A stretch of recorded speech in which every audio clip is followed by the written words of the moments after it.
오늘의 말씀은 히브리서 10장 26절에서 39절입니다.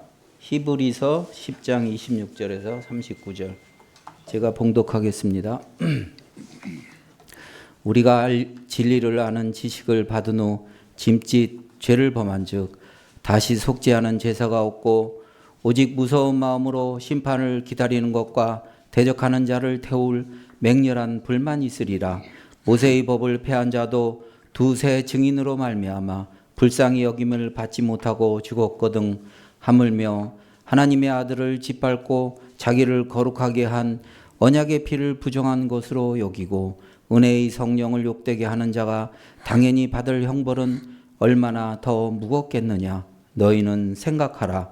원수 갚는 것이 내게 있으니 내가 갚으리라 하시고 또다시 주께서 그의 백성을 심판하리라 말씀하신 것을 우리가 아노니 살아계신 하나님의 손에 빠져 들어가는 것이 무서울진저 전날에 너희가 빛을 받은 후에 고난의 큰 싸움을 견디어 낸 것을 생각하라. 혹은 비방과 환난으로서 사람에게 구경거리가 되고 혹은 이런 형편에 있는 자들과 사귀는 자가 되었으니 너희가 갇힌 자를 동정하고 너희 소유를 빼앗기는 것도 기쁘게 당한 것은 더 낫고 영구한 소유가 있는 줄 알미라. 그러므로 너희 담대함을 버리지 말라. 이것이 큰 상을 얻게 하느니라. 너희에게 인내가 필요함은 너희가 하나님의 뜻을 향한 후에 약속하신 것을 받기 위함이라. 잠시 잠깐 후면 오실 이가 오시리니 지체하지 아니하시리라. 나의 의인은 믿음으로 말미암아 살리라. 또한 뒤로 물러가면 내 마음이 그를 기뻐하지 아니하리라 하셨느니라. 우리는 뒤로 물러가 멸망할 자가 아니요 오직 영혼을 구원함에 이르는 믿음을 가진 자니라. 아멘. 화석 교리로 전락한 그리스도의 부활이라는 제목으로 말씀을 전하실 때 기쁜 마음으로 받아주시기 바랍니다. 아멘.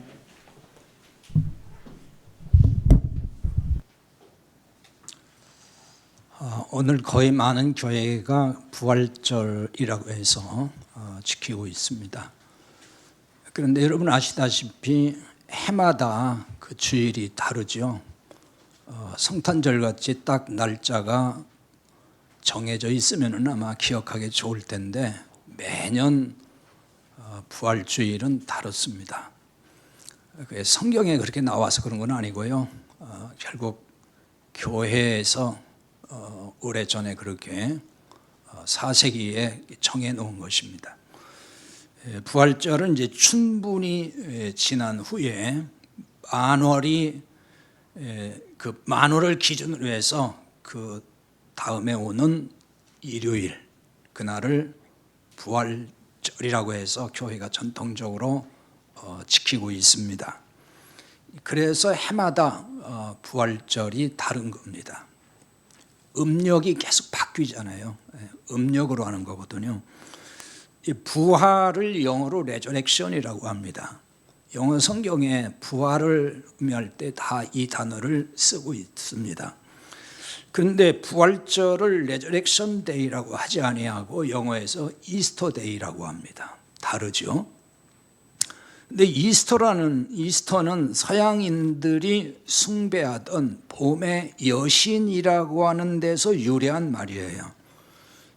이스터는 원래 다산을 상징하는 가나안의 여신 아스다롯에서 나왔다 이렇게 이제 보고 있습니다. 사사기장 13절에 14절에 보면은 그들이 여호와를 버리고 바알과 아스다롯을 섬겼으므로 여호와께서 이스라엘에게 진노하사 노력하는 자의 손에 넘겨주사 이렇게 나와 있습니다. 이스라엘 백성이 가나안 땅에 들어가서 섬겼던 우상 그 신들이 바알신 다 아는 얘기죠. 그다음에 아스다롯 이 신을 섬겼는데 이 아스다롯의 히브리어 발음이 아시타로트입니다.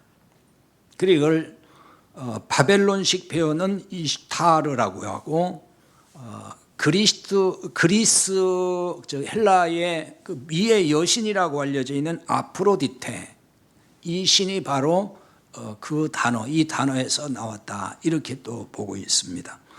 여기서 바로 이제 이스터가 나왔다. 그러니까 부활절이라고 하는 이스터데이라고 하는 이 이스터가 여기서 나왔다는 얘기예요. 이 부활절의 영어 표현인 그 이스터는 그 뿌리가 이방 종교, 우상 이름에서 나왔다고 하는 얘기입니다. 서양 교회가 이교의 이 관습과 축제일에 이 기독교 복음이 들어오면서 그 기독교 복음의 이 부활의 의미를 거기에다가 담은 거예요. 같이 혼합이 됐다는 얘기죠. 쉽게 말하면은 그들이 전통적으로 가지고 있던 우상 숭배 전통, 또 어떤 거기서 비롯된 문화 이런 것들이 있는데 기독교가 들어오면서 그것들이 다 혼합이 돼가지고 나타나는 현상이라는 얘기입니다. 부활절 계란도 다 그 이교도의 풍습에서 나온 거예요. 우리나라는 지금 뭐 그런 전통은 없지만은 서양의 기독교는 토끼도 등장합니다. 다산을 상징하는 거거든요. 원래 아스타롯 여신이 이스터가 다산을 상징하는 신이에요. 이런 것들이 다 혼합이 돼서 나타나는 현상. 이것이 한국교회 그대로 들어와 가지고 역시 한국교회 부활절 전통이 되었다. 그 얘기입니다. 설교 시간이라서 더 세밀한 이야기는 하지 않겠습니다. 이런 이야기를 간략히 제가 꺼낸 이유는 전통적인 부활절 행사에 익숙한 분들이 있기 때문에 말씀을 드리는 거예요. 여러분 중에는 전통적인 부활절 행사에 거의 다 익숙하잖아요. 그것이 되게 친숙해요. 부활절 전부터 전에도 말씀드렸지만 뭐 사순절, 그다음에 고난주간, 또 그 기간에 행하는 여러 가지 교회 행사들이 있잖아요. 부활절 되면은 또 여러 행사도 하고, 또 부활절 뭐 계란도 이렇게 준비하고 이렇게 하는데, 그런데 왜 우리는 뭐 그런 행사도 없고 부활절 계란도 없고 왜 그렇게 없는 것이 맞냐 하면서 의아해할 분이 분명히 있을 것 같아서 지금 말씀을 드리는 것입니다. 한국 교회도 복음이 이제 들어와서 세워졌는데 혼합된 게 참 많아요. 기독교 복음에 교회 안에 불교적인 요소도 들어와 있고 유교적인 요소도 들어와 있고 또 무속신앙도 들어와 있고 이 짬뽕 됐다고요. 그거를 잘 몰라요. 그게 다 그냥 성경에 있는 줄로 알아요. 왜? 그런 걸 제대로 알려주지 않으니까 그렇게 믿고 신앙생활을 그냥 전통 속에서 해올 때가 참 많습니다. 어떤 분들은 또 그렇게 반박하는 분도 있어요. 뭐 다 좋은 게 좋은 거고 뭐 계란을 나눠주면서 부활도 얘기하고 그러면 좋은 거 아니냐 이렇게 반박하는 사람들이 있긴 해요. 그런데 뭐가 문제냐면은 여러 가지 이벤트성 행사 같은 걸 많이 하고 또 그런 걸 많이 하잖아요. 외적으로 보이는 이런 것들. 그게 이제 세월이 지나면서 그게 다 변질이 돼가지고 처음에는 뭐 순수하게 했다고 할지언정 오늘 그게 이제 미신화되고 또 그런 것을 함으로 인해서 마치 우리가 신앙생활을 굉장히 잘하고 있다고 하는 착각에 빠지기도 하고 껍데기 신앙으로 자꾸 전락한다는 거예요. 형식주의로 자꾸 빠지게 돼. 왜? 그 일을 하고 나면 나는 다 했어. 우리는 참 이번에 행사 참 훌륭하게 잘했어. 그걸 하나님이 굉장히 기뻐한다고 생각한단 말이에요. 근데 사실은 그 속에 뭐가 없냐면 복음이 없어요. 진리는 없어요. 그냥 그런 것들이 좋아. 너무나 종교적이야. 그런 것들이. 사람들은 되게 종교적인 색깔을 선호하는 게 있어요. 종교적 분위기 연출하는 거, 자아내는 이런 걸 굉장히 좋아하거든요. 그래 뭔가 경건한 것 같고 뭔가 영적인 것 같다는 느낌을 받아요. 그래서 이런 것들이 없으면 왠지 마음이 불편하기도 하고 또 허전하게 느낀다는 거예요. 교회 전통적으로 해왔던 것들 뭐 많은 있는데 왜 이런 걸 안 하지? 뭔가 안 하니까 내 믿음이 막 추락하는 것 같고 뭐 이런 교회는 뭔가 세속화된 교회 같고, 이런 식의 어떤 느낌을 자꾸 갖게 된다는 거죠. 여러분이 뭐 신앙생활 꽤 다 오래 하셨는데 30년을 신앙생활 했으면 예를 들어서 부활절이라는 이 행사를 30번 했을 거예요. 40년 했으면 40번은 했을 거고 50년 했으면 50번은 했을 거예요.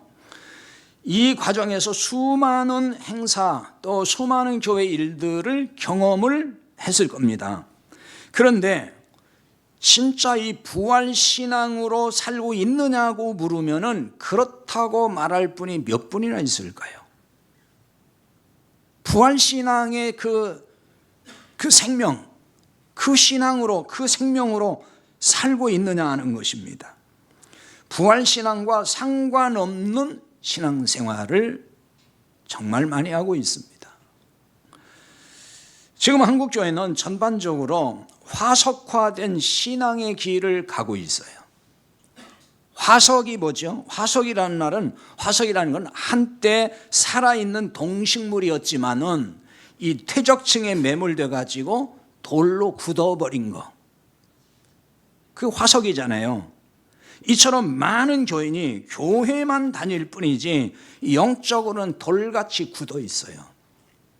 영적으로 죽었다 그 말입니다. 근데 이 말을 잘 이해를 하셔야 돼요. 원래 내가 살았었는데 죽었다 그 얘기가 아니에요. 원래 죽었어요.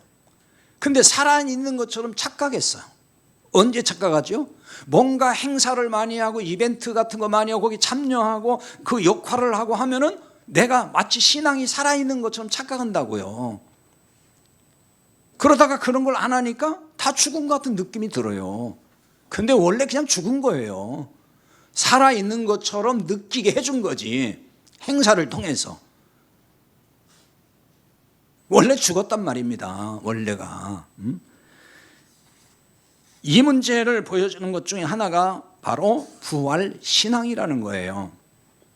그리스도의 부활을 믿는다면은 나의 부활도 믿어야 합니다. 예수님의 부활은 우리도 부활한다고 하는 부활의 첫 열매. 예수님 부활의 첫 열매잖아요. 그럼 우리도 그처럼 부활한다는 거예요. 부활을 믿는다고 말은 하지만 믿지 않아요. 아니, 영이 죽었기 때문에 믿지 못하는 거예요. 안 믿어지죠? 믿는다면은 부활의 교리를 믿을 뿐인 거예요. 부활을 안 믿는 사람 없습니다. 믿는다 그래요. 교회 다니는 사람 치고 거의 다 믿는다 그러잖아요. 근데 사실은 부활의 교리를 믿어요. 성경에 나와 있으니까 부정할 수가 없어요. 또 그거 부정하면은 이상하게 봐요. 믿음 없다고 생각해요. 그 믿는다고 다 말을 해요. 이거를 부활을 믿는다고 스스로 생각하는 거. 그것도 또 착각인 거예요. 부활의 교리를 믿는 것과 부활을 믿는 것은 같은 것이 아니에요. 전혀 달라요. 부활을 믿는 것은 예수님이 나의 생명이 된 것을 믿는 겁니다. 요한복음 11장 25절에 보면은 예수님께서 말씀하십니다. 나는 부활이요 생명이다. 예수님이 앞으로 부활한다 그게 아니고 내가 부활이야. 내가 생명이야 그 말이에요. 그러니까 부활과 생명은 같은 얘기예요. 예수님이 부활이에요 바로. 따라서 예수님이 생명으로 들어왔어요 우리 안에. 그러면은 그 사람은 뭐가 이루어진 거죠? 부활이 이루어진 거예요. 예수님이 부활이니까 참 생명이니까 그 생명이 내 안에 들어왔어요. 진리로 들어왔어요. 그러면 그 사람은 부활이 이루어진 거죠. 그래서 로마서 6장 5절에 이렇게 말씀한다고요. 만일 우리가 그의 죽으심과 같은 모양으로 연합한 자가 되었으면 또한 그의 부활과 같은 모양으로 연합한 자도 되리라. 이렇게 말씀해요. 내가 주님의 생명이 되었다는 말은 나도 주님과 같이 죽어서 주님과 연합이 됐다 그 말이에요. 이게 주님의 생명이 내 안에 들어왔다는 거예요. 이런 사람은 주님의 부활과도 연합한 것이란 뜻입니다. 따라서 주님과 연합된 사람은 주님의 부활이 나의 부활이 되는 거죠. 이런 사람이 바로 부활의 교리가 아니라 주님의 부활과 나의 부활을 믿게 되는 거예요. 그런데 참 복음을 들어야만이 부활의 교리가 아니라 부활을 믿을 수가 있어요. 복음을 제대로 듣지 못했어요. 그럼 복음을 몰라요. 율법 아래 있어요. 그럼 그 사람 예수님 생명에 들어온 게 아니잖아요. 그러니까 그런 사람은 부활의 교리는 믿어요. 성경에 있으니까 믿는다고 말을 해요. 진짜 부활은 믿는 것이 아닙니다. 참 복음의 말씀을 들어야 됩니다. 그래야만이 교리를 믿는 것이 아니고 진짜 부활을 믿게 되는 거죠. 복음을 깨달은 사람이 그래서 부활을 경험을 해요. 부활이신 예수님을 만난다 그 말입니다. 예수님 만났다 그러잖아요. 그분이 부활이잖아요. 그 내가 부활을 경험한 것과 같은 얘기죠. 이런 사람은 교회 다니는 이유가 아주 분명해요. 그 이유가 혹은 그 목적이 이 세상에서 복 받는 데 있지 않아요. 이 세상에서 형통하게 되기 위해서 교회 다니거나 예수를 믿는다고 말하지 않는다는 거예요. 세상에서 형통하게 되고 또 교회 다녀서 뭔가 이렇게 세상적으로 복을 받고 하는데 그 목적을 위해서 신앙생활하지 않는다는 거예요. 부활의 교리가 아니라 부활을 믿는 성도의 신앙생활이 이러한 거예요. 왜 그럴까요? 부활이 무엇과도 견줄 수 없는 복이라는 것을 이제 알았기 때문에 그런 거예요. 부활이 복이에요, 부활이. 그걸 믿으니까 이보다 더 큰 복이 없다고 믿는 거예요. 34절에 이렇게 말씀하거든요. 지난주 오늘 본문 똑같은 말씀인데 지난주 앞부분 가지고 했고 오늘 이제 뒤에 부분 말씀을 드리는데 34절부터입니다. 너희가 갇힌 자를 동정하고 너희 소유를 빼앗기는 것도 기쁘게 당한 것은 더 낫고 영구한 소유가 있는 줄 알미라. 이렇게 말씀해요. 초대교회 성도들이 주님을 믿는다는 이유로 인하여 감옥에 갇히기도 하고 소유를 빼앗겼어요. 재산을 빼앗겼습니다. 예수님을 믿는 이유가 형통한 데 있었으면은 이 상황이 될 때 어떻게 하겠습니까? 이 상황이 되세요. 감옥에도 가고 있는 것도 다 빼앗겼어요. 그 예수님 믿으면은 세상적으로 뭐가 다 잘 되고 형통할 줄 알았는데 오히려 형통한 게 아니에요. 감옥 가고 빼앗기고 가니까. 그럼 예수님을 믿는 이유가 사라지겠죠. 이유가 없잖아요. 그것 때문에 내가 지금 교회 나오고 예수님 믿는다고 했는데 있는 것도 빼앗기고 안 갈 감옥도 가서 고생해야 되고 고통당하고 그럼 예수님 믿는 이유가 사라졌잖아요. 예수님을 잘 믿으면 소유를 빼앗기지 않도록 하나님이 지켜주셔야 한다고 믿잖아요. 교회가 늘 그거 가르치잖아요. 열심히 기도해. 그럼 하나님이 다 지켜주고 보호해 주실 거야. 그 보호해 준다는 게 널 뭐예요? 육신의 문제 이런 거. 그래서 물질도 빼앗길 것도 안 빼앗기게 해주고 또 복을 줘서 잘 되게 해주시고 그러니까 기도해야 돼. 뭐 이런 식이잖아요. 그런데 초대교회 성도는 어떻게 했어요? 기도 많이 했어요. 근데 빼앗겼어요. 그들은 그것을 빼앗기지 않도록 기도한 게 아니에요. 그러나 어쨌든 기도를 많이 해요. 그런데 다 빼앗겼습니다. 얼마나 실망이 크겠습니까? 그런데 감옥에 가고 소유를 빼앗기는 상황에서도 기쁘게 그것을 받아들인 성도들이 있었어요. 기쁘게 당했다 그랬잖아요. 기쁘게 당함이라는 얘기는 기쁨으로 받아들였다 그런 뜻이에요. 어떻게 이게 가능할까요? 이렇게 할 수 있었던 이유를 지금 뭐라고 하죠? 더 낫고 영구한 소유가 있는 줄 알미라 이렇게 말씀해요. 더 낫고 영구한 소유가 있다. 여기 더 낫고란 말은 더 좋다, 더 유익하다 그런 뜻이에요. 무엇이 더 좋고 유익하다고 말씀하는 거죠? 영구한 소유라고 하잖아요. 여기 소유라는 말은 산업 혹은 재산 그런 뜻입니다. 그런데 이게 소유들이 아니고 단수형으로 썼어요. 하나입니다. 하나의 소유, 단수입니다. 하나의 재산, 하나의 소유라는 말이죠. 그럼 그 하나의 재산이 뭘까요? 하나님 나라. 그걸 말하는 거예요. 그리고 하나님의 나라이기 때문에 영구한 소유라고 하는 거예요. 영원하다는 얘기잖아요. 영구하다 이 말은 머무른다 하고 남아있다 이런 뜻이거든요. 이게 떠나는 것에 반대로 쓰는 말이에요. 떠나지 않고 있다. 떠나고 사라지는데 그대로 있다. 그런 의미로 쓰는 거예요. 혹은 소멸되는 것에 반대로 쓰는 말입니다. 없어지고 사라져요. 근데 이건 없어지지 않고 그대로 있어요. 항상 똑같이 있어요. 그 얘기입니다. 그게 영구하다는 말이에요. 그러니까 종합하면은 없어지거나 사라지지 않고 변함없이 한 자리에 그대로 있다. 그런 뜻입니다. 이런 의미를 담고 있기 때문에 아마 우리말에 영구하다, 영원하다 이렇게 번역한 걸로 보여요. 그럼 무엇이 이처럼 영구하다는 말이에요? 우리의 소유인 하나님의 나라. 주님이 오셔서 이루실 그 하나님의 나라, 그 나라가 영원하다는 얘기잖아요. 그러니까 영구하다 이 말은요, 근데 현재형 시제를 쓰고 있어요. 그럼 무슨 얘기죠 이게?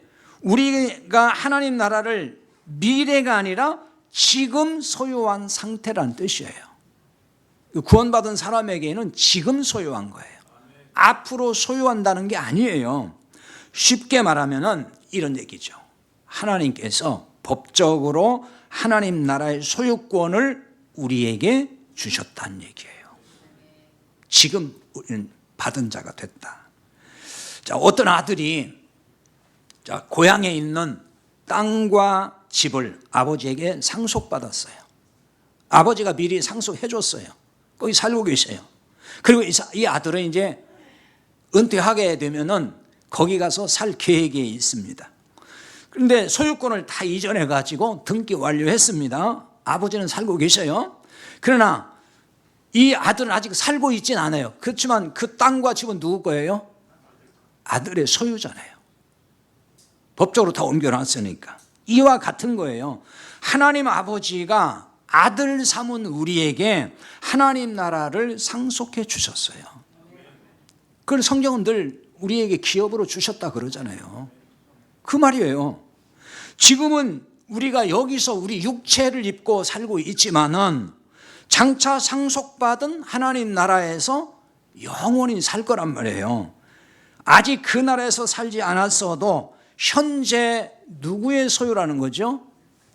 우리의 소유라는 겁니다. 하나님 우리에게 기업으로 주셨으니까, 소유로 주셨으니까, 그러니까 아들든 우리의 소유라는 거예요. 현재. 앞으로 가봐야 된다는 얘기가 아니에요. 현재예요. 우리가 하나님께 받은 소유는 영구합니다. 근데 이 세상에 있는 동안에 사람마다 소유가 있긴 해요. 근데 엄밀히 말하면 우리의 소유는 아니고 하나님께서 우리의 위탁을 해줘서 그걸 관리하는 소유일 뿐인 거죠. 이 땅의 소유, 어쨌든 그렇게 소유한 것일지라도 아무리 많아도 잠깐 있다가 사라질 것들이에요. 영원한 게 없잖아요. 그러나 이론상으로는 그걸 우리가 다 믿어요. 그거 부정할 사람 없죠. 인생이 뭐 짧다, 뭐 이 땅에 영원한 것 없다, 잠깐 있다 다 사라진다, 그거 다 알잖아요. 이론상으로 다 알아요. 인정해요. 그런데 정서적으로 받아들이지를 못해요. 그게 사람이에요.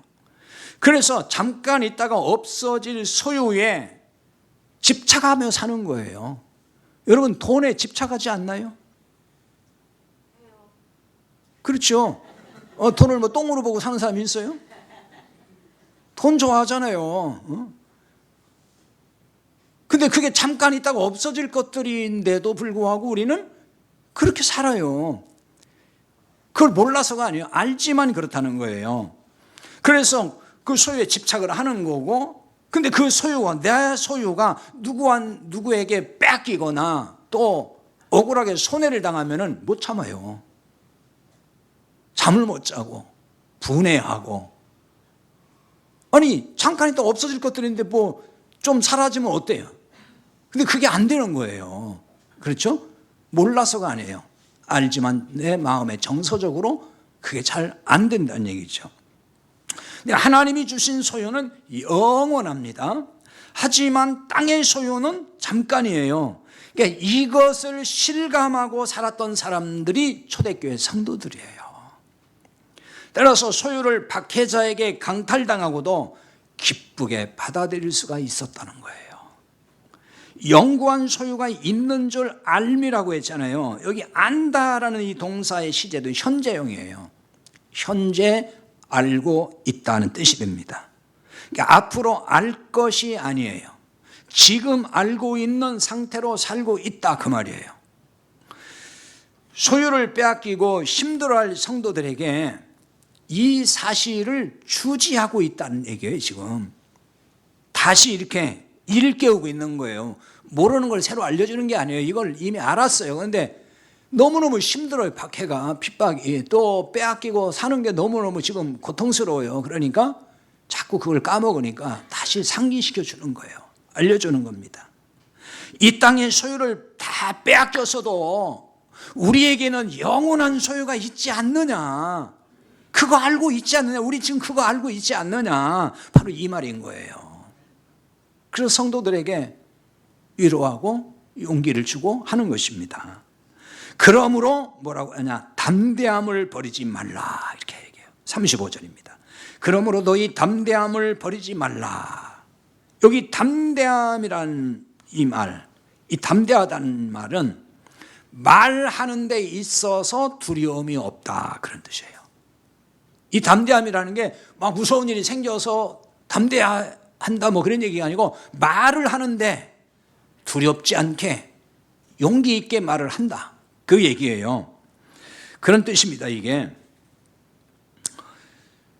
그리스도인은 어떤 말을 할 때 두려움 없이 담대해야 할까요? 사도행전 4장 31절에 이렇게만 나와요. 빌기를 다음에 모인 곳이 진동하더니 무리가 다 성령이 충만하여 담대히 하나님의 말씀을 전하니라. 하나님의 말씀을 담대히 전했다 그래요. 그래서 신약에서 담대히라는 이 용어를 쓸 때에는 주로 하나님의 말씀을 전할 때 이 말을 씁니다. 복음을 전할 때 담대하게 전했다, 담대하게 말했다, 다 이렇게 씁니다. 하나님의 말씀을 전하는 그 말에 담대해야 된다는 거죠. 하나님의 말씀, 이 복음을 전하면은 반대자가 있고 핍박을 받기 때문에 그런 거예요. 어느 시대나 그랬습니다. 지금은 없나요? 뭐 지금도 이제 국가적으로 박해하고 핍박하는 나라 그런 국가도 있고, 그러나 대부분 그런 국가는 많지는 않죠. 지금 세상에서는. 그러나 지금 개인적으로는 또 있죠. 그리고 지금 누가 핍박을 할까요? 복음을 전하면은 교인은 다니지만은 복음을 모르는 사람들이 그럴 수가 있어요. 정확히 말하면은 율법주의 신앙생활한 교인들이 핍박을 한단 말이에요. 그들에게 복음을 알려주면은 좋아할 것 같지만 좋아하질 않아요. 제가 목회하면서 늘 경험하는 거예요. 안 좋아합니다. 여러분도 아마 경험할 수 있을 거예요. 초대교회 당시에는 유대 율법주의자들이 아주 극렬하게 핍박을 했어요. 지금도 율법주의 교인들에게 복음을 전하면은 안 좋아하는 정도가 아니고 때로는 이단시하거나 배척하고 핍박을 해요. 그런 일이 많습니다. 여러분이 지금 아무 말도 안 하고 사니까 그렇지, 한번 얘기해 보라고요. 교회 잘 나가는 사람이야. 근데 얘기하면 복음을 몰라. 그 사람한테 얘기해 보세요. 좋은 얘기 하는가? 당신 어디 이상한 데 빠졌어? 단박 그렇게 나온다고요. 엊그저께도 어느 분이 전화가 왔어요. 설교를 듣는다 그러면서 자기가 복음을 깨닫고 얘기를 했더니 자기가 왕따 당하고 이상하게 돼버렸다는 거예요. 다 그래요. 실제로 우리가 입 닫고 아무 말도 안 하니까 괜찮은 거예요. 얘기해보라고요. 잘 나가는 사람들한테 여러분이 깨달은 복음을 얘기해보라고. 받아들이는가? 안 받아들여요. 좋아하지도 않고 이상하게 본다니까요. 이 때문에 초대교회 성도들에게 담대함을 버리지 말라 이렇게 하는 거예요. 박해 중에 많이 힘들지만 그래도 복음을 담대하게 말해야 된다. 지금 그 얘기예요. 히브리서는 지난번에도 말씀드렸지만은 이 1차 독자가 박해받는 유대인 그리스도인들이 유대인으로서 복음을 받아들이고 예수 믿고 사는 사람들, 이 사람들이 지금 유대주의자들한테 엄청나게 시달리는 거예요. 고통당하고. 그러니까 이들에게 지금 용기를 주고 격려해주고 위로해주는 말씀들인 거예요. 35절 하반절에 보면 이것이 큰 상을 얻게 하느니라 이렇게 나와 있어요. 담대하게 복음을 전하면 하나님 나라에 가서 큰 상을 받는다 뭐 이런 얘기일까요 이게? 우리말 성경대로 보면 그렇게 읽힙니다. 이것이 큰 상을 얻게 한다 그러잖아요. 상을 얻게 해준다는 그렇게 읽히잖아요. 이렇게 읽기 때문에 전도 많이 하면 하늘에서 상급이 크다 이렇게 가르치는 것이 아닐까 싶어요. 다 이런 구절 때문에 그래요. 여기에 이것이라는 말은 누구든지 그런 얘기예요. 누구든지. 호스테스라는 말은 이게 대명사인데 누구든지라는 뜻으로 가장 많이 쓰는 말입니다. 얻게 하느니라 이 말은 동사인데 이게 시제가 현재형입니다. 지금 얻었다 그 얘기예요. 그러니까 이런 거죠. 큰 상을 하나님 나라에서 앞으로 받는다가 아니라 지금 받았다 그 얘기예요. 이게 받을 거라고 자꾸 얘기하면 안 되는 거예요. 받았다는 거예요 지금 이게. 큰 상 그러죠. 큰이라는 말은 메가스, 메가톤 같은 얘기인데요. 전에 한번 설명한 것 같은데 이건 이제 위대하다 이런 뜻으로 많이 씁니다. 위대하다. 어마어마하게 이건 어떻게 설명하기 어려울 좀 큰 건데 하나님을 표현한 일에 잘 써요. 하나님은 위대하시다 할 때 쓰는 말 같습니다. 여기 상 이거는 보상의 뜻으로 이제 단수 명사로 사용했어요. 여기 상은 상들이 아니에요. 어떤 상이 여러 개 있다는 게 아니라 하나의 상을 말합니다.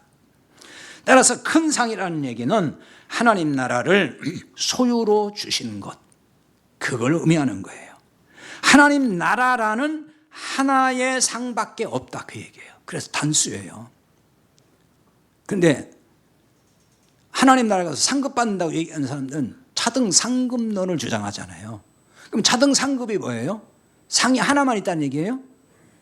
여러 개 단계별로 있다는 얘기. 1등 상도 있고 2등 상도 있고 뭐 예를 들면 그렇다는 거잖아요.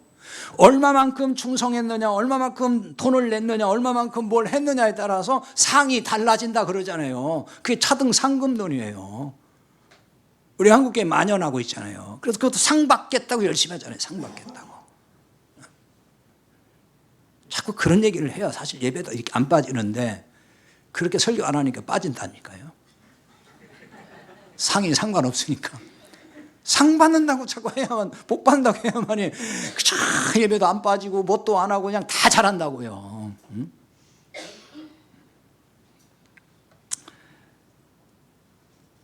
하나님 나라라는 상, 그거예요.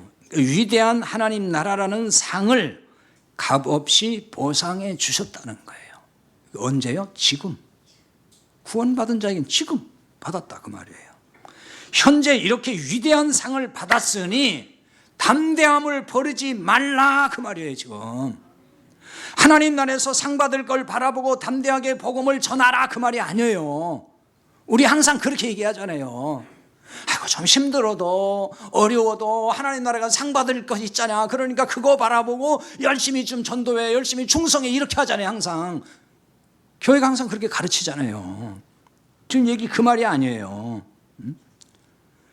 이 말은 반대인 거예요. 우리가 이렇게 큰 상을 받은 사람이 아니냐, 하나님 나라라고 하는 그 큰 상을 우리가 받은 사람이 아니냐, 그러니 힘내서 복음을 전하자 그 말이에요. 지금 36절도 그 비슷한 말씀인데요. 36절 너희에게 인내가 필요함은 너희가 하나님의 뜻을 행한 후에 약속하신 것을 받기 위함이라 이렇게 말씀해요. 이 번역대로 보면은 힘들어도 인내하여 하나님의 뜻대로 살자 이렇게 보이죠. 하나님의 뜻대로 살면은 하나님이 약속한 복을 받는다 이렇게 읽히잖아요. 그래서 하나님께 복 받으려면은 하나님의 뜻대로 살아야 된다 이런 뜻으로 보인다는 말입니다. 자, 이렇게 얘기하면은 아니 그게 뭐가 어때서요? 당연히 하나님 뜻대로 살아야 복을 받지요. 이렇게 얘기를 하고 싶죠. 근데 이 말씀은 그런 뜻이 아니에요. 일단 여기 받다라는 이 동사 이게 가정법으로 썼어요. 그리고 시제는 과거형이에요. 단순 과거라 하는데 지난번에 한번 설명드렸는데 어쨌든 과거형이에요. 그다음에 행한 후 이것도 과거형이에요. 단순 과거라 그러는데 자, 이 종합하면 이거예요. 너희가 지난날에 하나님의 뜻을 행하여 약속을 받았다면 그 말이에요. 약속을 받았다면 이미 약속을 받았다면 너희는 인내를 해야 해 그 말입니다. 그 약속이 뭐예요? 하나님 나라잖아요. 그러면 하나님의 뜻을 행한다는 게 뭘까요? 하나님의 뜻을 행한 후 그랬으니까 그 하나님의 뜻을 행한다는 게 뭘까요? 자, 이걸 잘 이해를 해야 됩니다. 이거는 예수님을 믿음으로 구원받은 거. 그걸 말하는 거예요. 율법의 행함이 아니에요. 율법대로 다 잘 지켜 행했기 때문에 하나님이 이렇게 약속을 주셨다, 약속을 받는다, 뭐 이런 얘기하는 게 아니란 말이에요. 그리스도를 믿는 자를 구원하시는 것, 그게 하나님의 뜻입니다. 그게 뜻을 행한 거예요. 그리고 이것이 하나님의 약속이고 믿는 자를 구원하시는 것, 그게 약속이란 말이에요. 성경에서 말하는 하나님의 뜻은 이 한 가지예요. 여러 가지 있다고 생각하면 안 돼요. 예수 그리스도를 믿을 때 구원하신다는 것, 누구나 믿는 자의 죄를 다 용서하시고 의롭다고 하신다는 것, 그게 하나님의 뜻이에요. 성경은 그 뜻을 말씀하는 거예요. 간혹 하나님의 뜻은 이것이니 하면서 나오는 말씀이 있어요. 아까 찬송 중에도 하나님의 뜻은 거룩함이라 뭐 거룩하게 되는 거 뭐 이런 게 있잖아요. 그게 다 뭐냐면은 하나님의 뜻은 뭘 설명하는 거냐면 구원을 말하는 거예요. 구원을 설명해요. 그러면 하나님의 뜻은 너희의 거룩함이다 그럴 때 거룩함이 뭐예요? 누가 거룩한 거예요? 구원받은 사람이잖아요. 죄 사함 받은 사람, 그게 거룩한 사람인 거예요. 죄가 있으면 어떻게 거룩하냐고요? 죄 사함 받아서 깨끗해진 사람을 거룩하다고 하는 거예요. 그것도 구원 얘기인 거예요. 그러니까 하나님의 뜻은 전부 다 뭘 얘기해요? 구원을 얘기하는 거예요. 예수 그리스도를 믿음으로 구원받는다. 그거 말하는 겁니다. 그거 설명하는 거예요. 사사로이 개인의 미래를 말하고 개인의 일을 말하는 게 아니에요.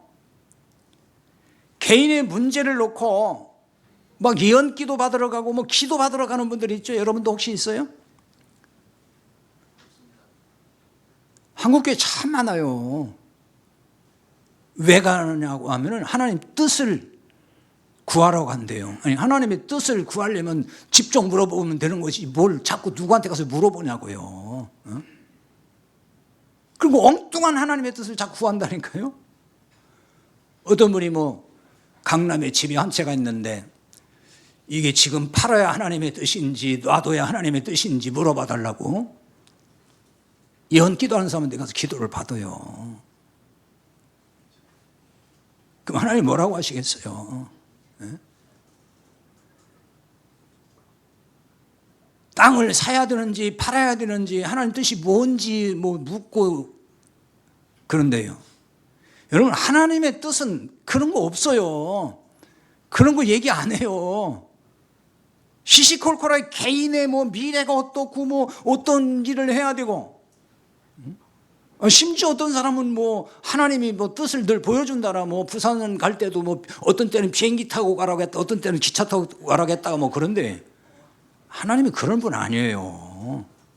그런 말에 속아도 안 되고 그런 데 가서 자꾸 하나님 뜻 좀 알려달라고 기도하러 다니지 말라고. 그게 뭐 하는 거예요? 그거 무당이 하는 거잖아요. 무당들한테 물어보는 거잖아요. 그게 기독교가 무속화됐다는 거예요. 이게 무당하고 섞어진 거예요. 그게 바로. 성경의 하나님의 뜻은 한 가지예요. 예수님 믿고 구원받는 거예요.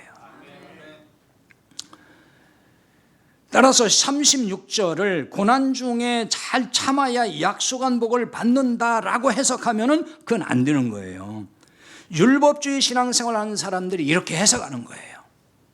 고난 중에 잘 참아내세요. 견디세요. 그럼 약속한 복을 받을 겁니다. 이런 식이에요. 항상 받을 거래. 이렇게 하면은. 율법주의는 항상 뭐라고 하냐면은 단서가 붙어요. 네가 이렇게 잘 해야 돼. 그러면 복을 받아. 그러면 하나님이 뭘 줄 거야. 이런 식이에요.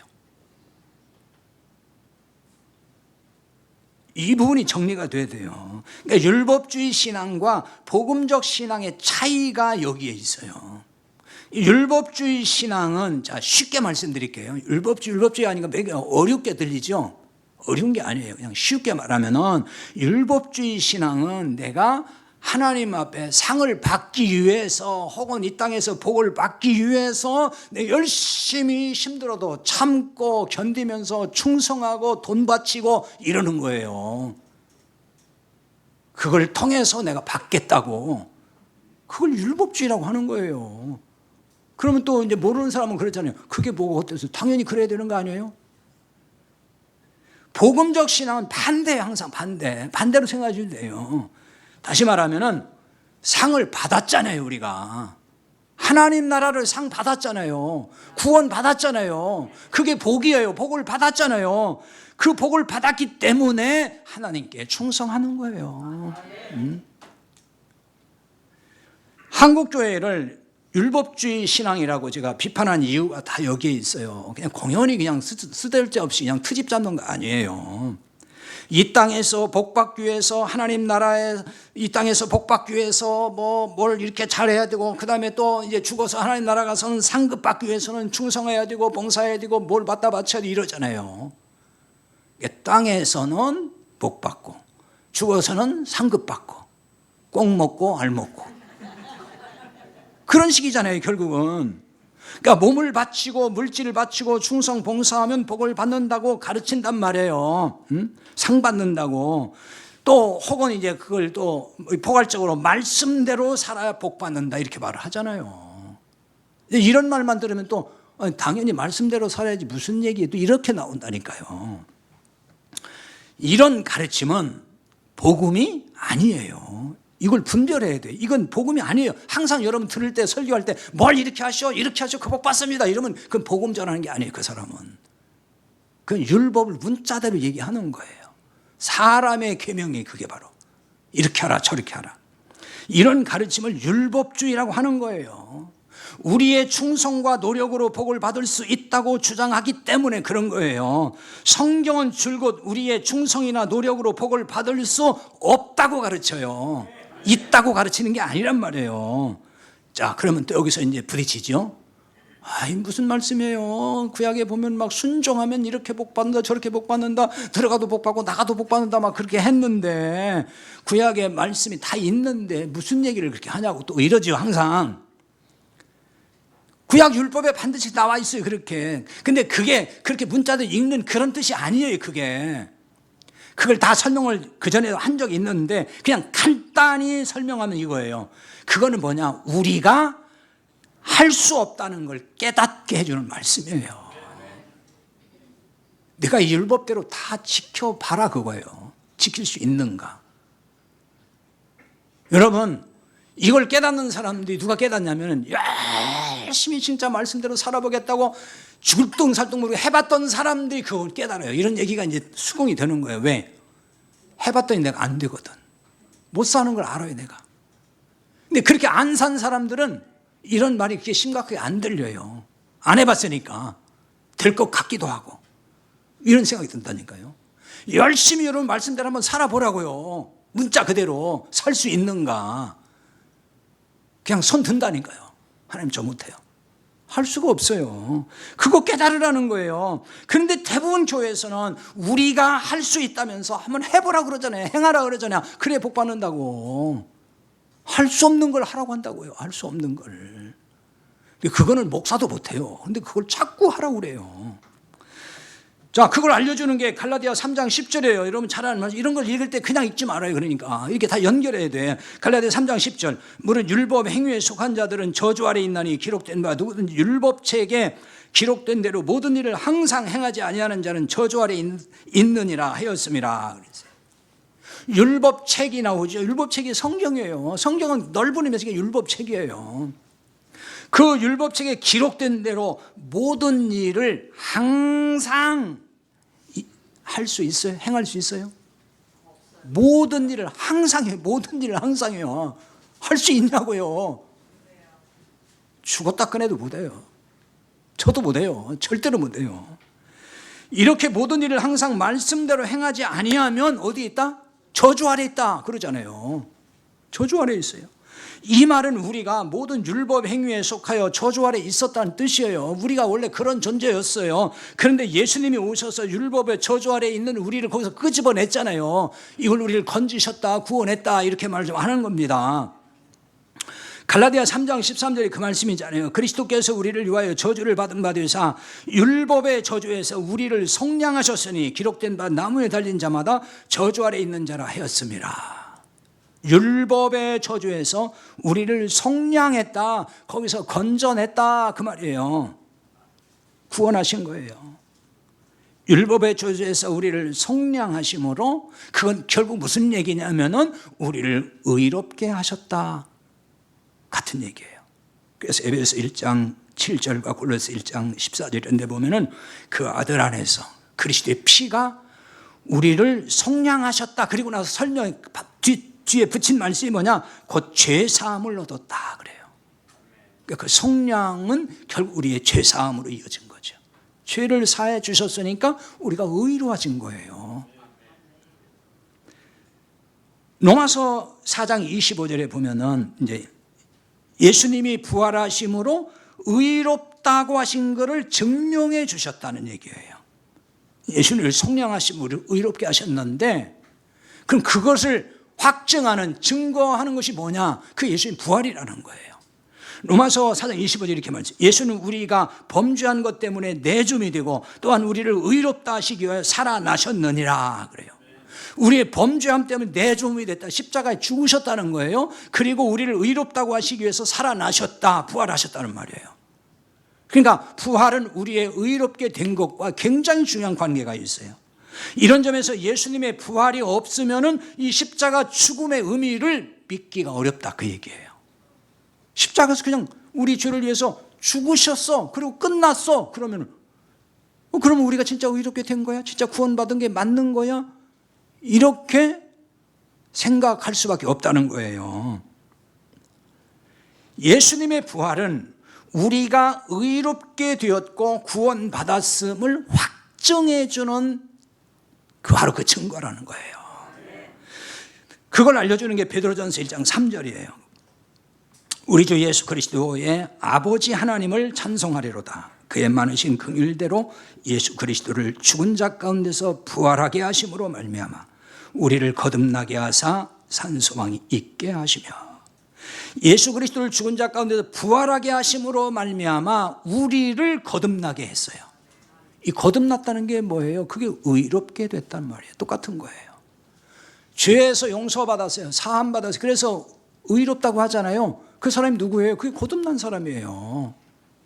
같은 얘기를 하는 거예요. 그러니까 예수님의 부활과 거듭남, 의롭게 됨, 이거를 지금 연결해서 말씀하잖아요. 그러므로 우리에게 산 소망이 있게 하셨다.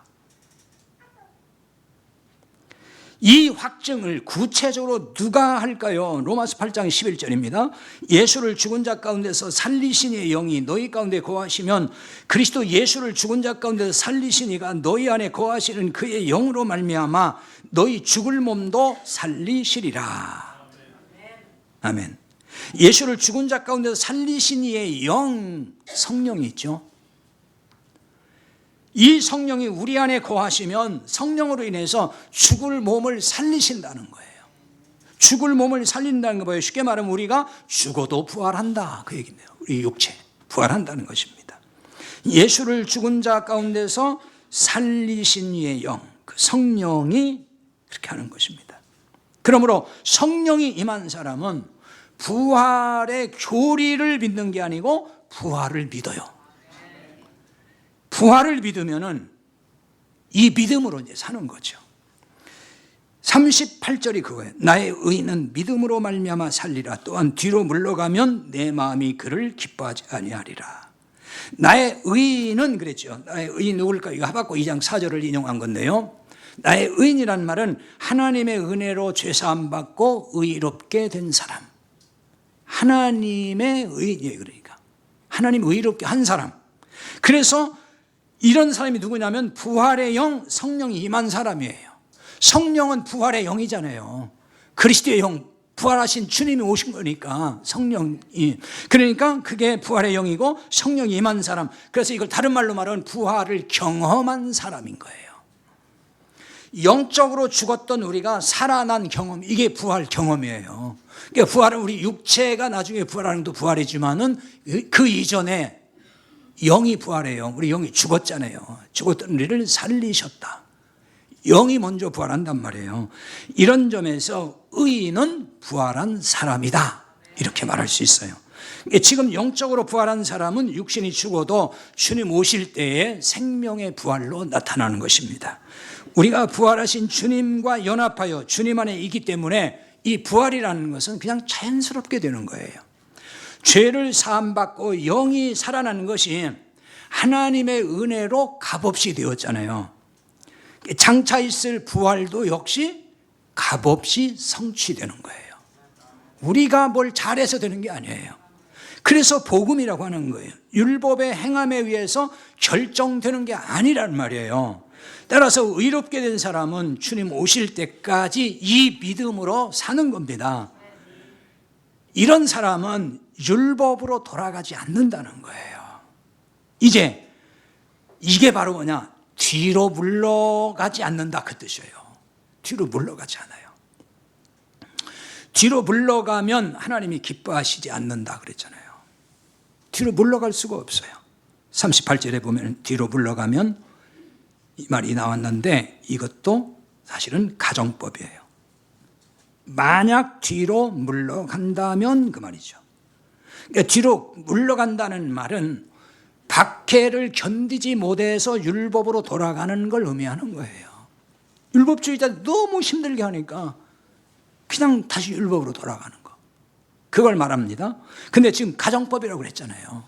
그러니까 만약에 율법으로 돌아간다면 그 말이거든요, 이게.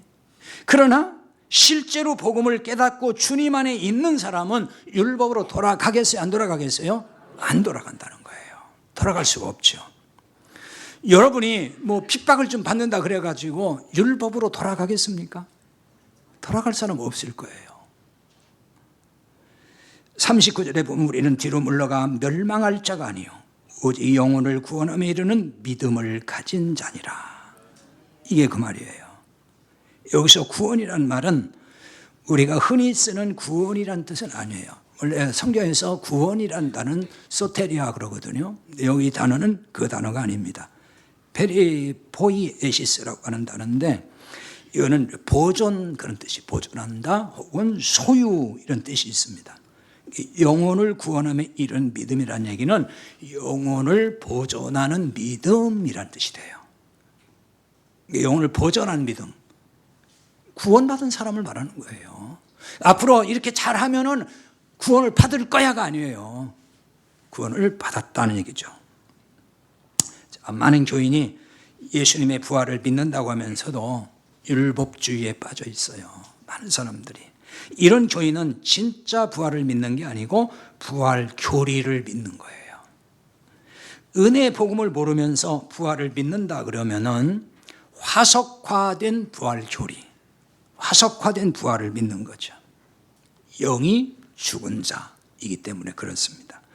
여러분에게 아직도 율법주의 잔재가 남아있을 수가 있어요. 때론 저 안에도 있을 때가 있어요. 그걸 발견할 때가 있습니다. 잔재. 왜? 너무 오랫동안 거기에 이렇게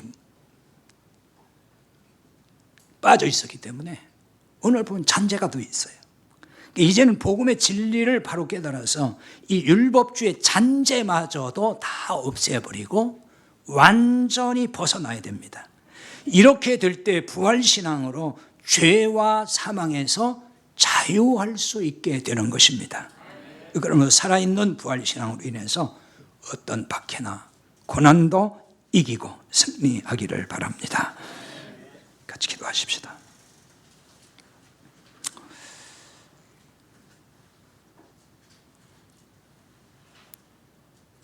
우리는 영원한 소유를